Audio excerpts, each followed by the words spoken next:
Yeah, we actually think about it at Travelers with 3 pillars. As we think about those 3 pillars, it's really protecting your employees.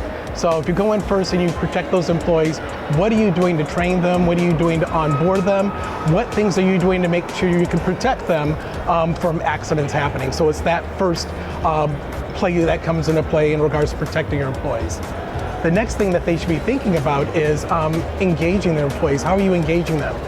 There's many times where there might be a near miss or a close call, and if that employee is not telling you about it, you don't know that there's something brewing up that you need to solve for.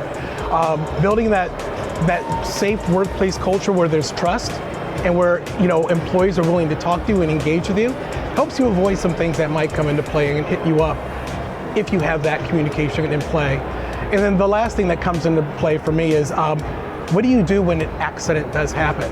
So you can talk about the data measuring how many accidents you have or how many lost time days are in the mix, but if you're not actually looking at, all right, what is my post-injury management plan?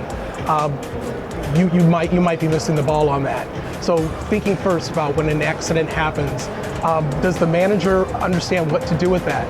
How are they reporting the claims? We really want people to, we've been talking about report lag for a long time. When an accident happens, get that reported in as soon as possible. 80% of the claims that are reported less than 3 days have an optimal return to work, and that's what we're really looking and focusing them on doing.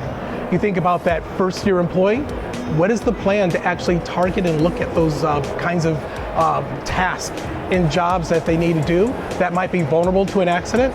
And if they're actually really focusing in on that training and making sure that they protect that first-year employee, you might be able to avoid it altogether. But it's all those things that come in tied to post-injury management.